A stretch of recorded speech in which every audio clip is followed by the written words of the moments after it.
Salam sejahtera bagi kita sekalian, amanginang saudaraku sekalian.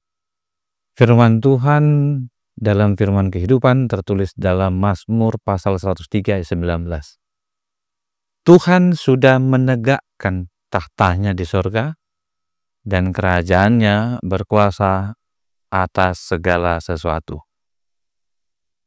Suatu ketika seorang kakek tua yang tinggal di sebuah desa dengan seorang cucunya, suatu hari datanglah dari hutan 10 ekor kawanan kuda liar dan masuk ke dalam rumah mereka dan merumput di sana.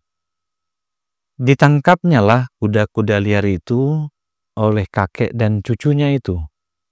5 ekor ketangkap, yang 5 ekor lagi lepas kabur kembali ke hutan. Orang-orang sekampung mendengar berita itu dan datang ke rumah kakek tua itu.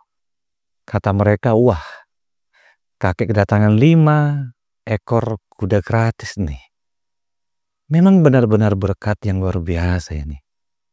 Kakek tua itu hanya tersenyum kemudian berkata, janganlah berlebihan. Cukup katakan saya ada 5 ekor kuda yang datang ke halamanku dan kutangkap mereka. Masalah itu berkat atau bukan? Bukan kita yang menentukan. Kita lihat saja nanti. Amanginang yang terkasih, firman Tuhan ini adalah bagian kedua dari Mazmur pasal 103 ayat 6 sampai 19.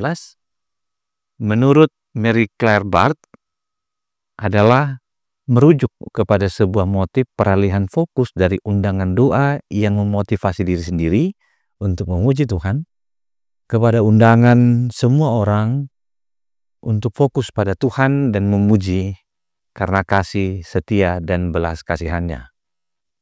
Pemazmur menyapa orang Israel untuk melihat Tuhan. Meskipun secara tidak langsung berisikan 3 pengakuan iman. Tuhan adalah pembela orang-orang yang tertindas pada ayat 6. Yang kedua, Tuhan adalah penyayang dan pengasih, panjang sabar dan berlimpah kasih setia pada ayat 8. Dan yang ketiga, Tuhan adalah Raja semesta alam pada ayat 19. Tuhan bertahta di sorga, sekaligus sebagai jembatan penghubung untuk undangan penutup pada ayat selanjutnya. Dengan pengenalan Tuhan adalah Raja, pemazmur kembali mengajak orang-orang yang berpegang pada perjanjian Tuhan untuk menemukan alasan tetap untuk memuji Tuhan, yakni perjanjian Tuhan itu sendiri. Satu penggalan doa Yesus yang disebut doa Bapa kami dikatakan, datanglah kerajaanmu, jadilah kehendakmu di bumi seperti di sorga. Berisikan permohonan agar kerajaan Allah yang merupakan pemerintahan Allah yang penuh kuasa dan kasih segera hadir dan dinyatakan di dunia adalah tindakan kasih, keadilan, dan perdamaian.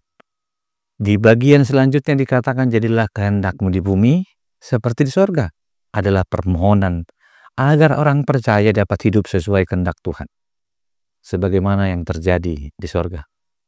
Ini berarti penyerahan diri pada rencana Allah dan mengikuti ajarannya, serta menolak segala kejahatan dan dosa yang bertentangan dengan kehendak Tuhan. Doa tersebut mengingatkan kita juga Allah telah melakukan itu sejak lama. Allah ingin kita melakukannya dengan rencana penyelamatannya.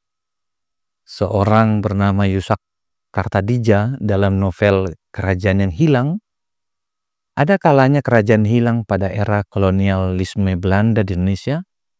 Ada beberapa tempat yang disebutkan, namun ingin mengatakan ada kerajaan yang hilang.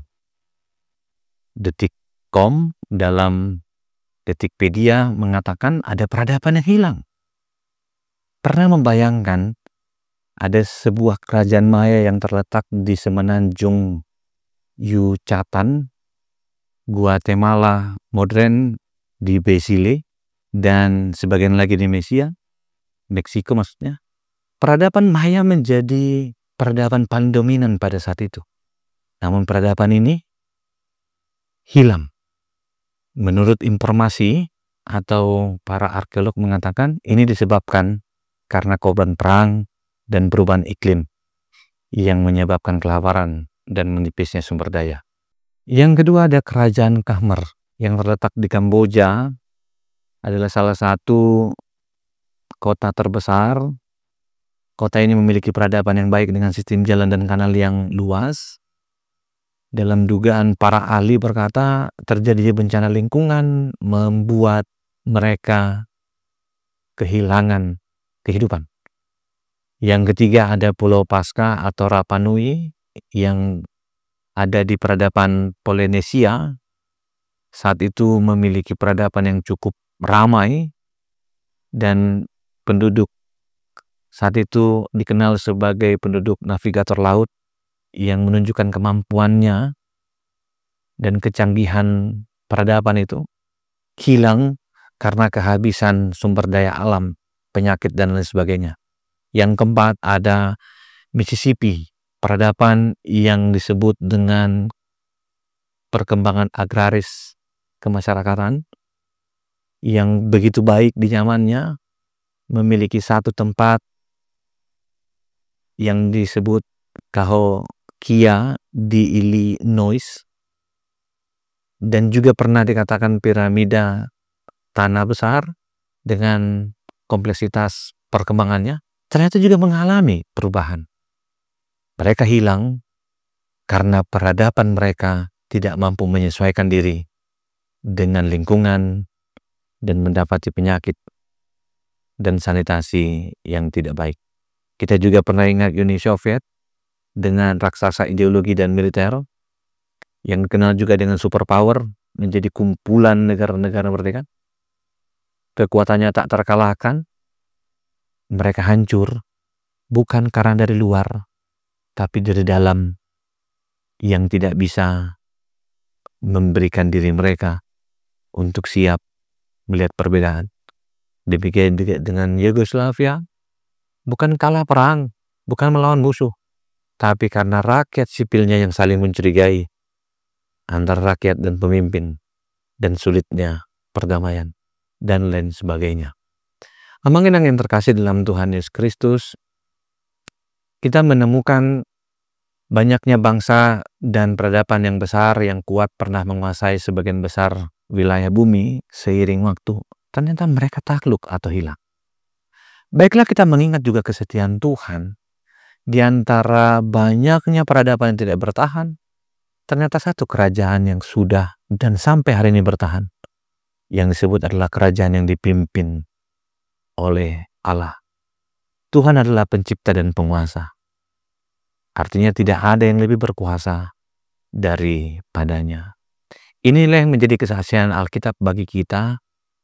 Tidak ada yang di luar kuasa Tuhan. Karena kita hidup di bumi, mudah untuk berpikir tentang apa yang kita lihat.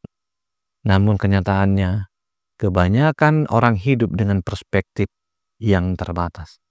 Akhirnya pemazmur mengatakan kepada kita bahwa Tuhan telah menyelesaikan dan membuat bertahan sampai hari ini kerajaannya. Mari saya mengundangmu, Amang-inang, hiduplah dengan pemikiran banyak hal yang penting, banyak hal yang baik, tapi cara yang terbaik adalah memandang Tuhan dengan fokus pada kerajaan kekal, artinya membangun kerajaan Allah ada di dunia. Yohanes juga pernah berkata, kerajaannya bukan dari dunia ini. Artinya, kehadiran Yesus di tengah-tengah kehidupan kita adalah membangun kerajaan yang berasal dari Allah dan akan terus. Untuk itu saya mengundangmu, bagaimana merespon kebesaran Tuhan atas firman Tuhan ini. Dikatakan kepada kita, Tuhan sudah menegakkan tahtanya di sorga, kerajaannya berkuasa atas segalanya. Karena itu bukan hidup dalam ketakutan, tetapi kita hidup di dalam keyakinan. Bukan mengkhawatirkan masa depan, tetapi kita dapat beristirahat dan mempersiapkan masa depan bersama Tuhan yang menguasai seluruh bumi. Terlepas dari apa yang terjadi di sekitar kita, ataupun kerajaan-kerajaan di dunia ini yang begitu megah, kita tahu bahwa kerajaan Allah akan berkuasa selamanya. Kita dapat yakin bahwa Allah secara aktif memerintah dan memelihara hidup ini. Melalui firman Tuhan ini kita belajar bahwa Tuhan yang mengendalikan, Tuhan yang berkuasa. Tidak ada satu orang pun di dunia ini tanpa sepengetahuan dan kendali Tuhan. Di saat itu, ingatlah yang pertama, Tuhan ada di mana saja, Tuhan tahu segalanya, dan Tuhan Maha Kuasa. Hari itu pun berlalu. Rupanya cucunya kakek yang di pembukaan tadi berusaha menjinakkan kuda-kuda liar itu. Dan suatu hari, ketika kuda yang sangat liar itu menendang dan menyepak kakinya, ternyata ia jatuh dan mengalami patah kaki. Orang-orang desa datang lagi. Dia katakan, "Wah benar Pak Tua, ternyata kuda liarmu itu bukan berkat, bahkan menjadi pembawa kutuk. Buktinya cucumu kakinya patah. Sepakan kuda liar itu begitu menyakitkan." Si kakek akhirnya berkata, "Mulai lagi kalian. Cukuplah katakan bahwa cucuku kemarin patah kaki karena kecelakaan. Masalah itu berkat atau kutuk, kita benar-benar belum tahu." 2 minggu kemudian datanglah pengumuman dari raja yang isinya sebuah pemberitahuan bahwa seluruh anak laki-laki yang sudah dewasa wajib kudu mesti ikut berperang membela negeri. Nah, satu daerah, satu desa digemparkan dengan berita itu. Datang lagi orang-orang mengatakan, "Engkau benar, Pak Tua. Ternyata cucumu patah kaki, bukan kutuk, melainkan berkat. Anakmu tidak ikut wajib militer." Amang-inang yang terkasih, kadang dalam kehidupan kita pun bergumul dengan satu hal yang seperti itu. Sesuatu yang awalnya kita pikir baik, kok malah ujungnya buruk. Tetapi ada juga kebalikannya. Dikira buruk, malah ada kebaikan, keuntungan, berkat. Di balik peristiwa yang awalnya kita anggap buruk. Dalam bahasa atau pembacaan firman Tuhan hari ini, kita perlu percaya Tuhan berdaulat atas ciptaannya. Biarlah kita menerima undangan memuji Tuhan dan bersama-sama dengan orang banyak mengatakan, sebagaimana firman Tuhan, kerajaannya berkuasa atas segala sesuatu. Tuhan memberkati kita dalam hidup yang penuh sukacita. Kita berdoa. Terima kasih Tuhan untuk firman-Mu. Kami percaya bahwa Tuhan berkuasa. Kami percaya Tuhan memelihara kami. Biarlah kerajaan-Mu tetap utuh, tegak, dan mengatakan kepada banyak bangsa, Tuhan yang berdaulat, Tuhan yang merancang, dan masa depan sungguh pasti dalam kehidupan kami. Kuatkan orang yang sakit, kuatkan orang yang bergumul. Biarlah kami menang, karena kami mempunyai Tuhan yang mengasihi dan memelihara kami. Kasih anugerah dari Kristus Yesus, kasih setia Allah Bapa, dan persekutuan di dalam Roh Kudus menyertaimu senantiasa. Amin.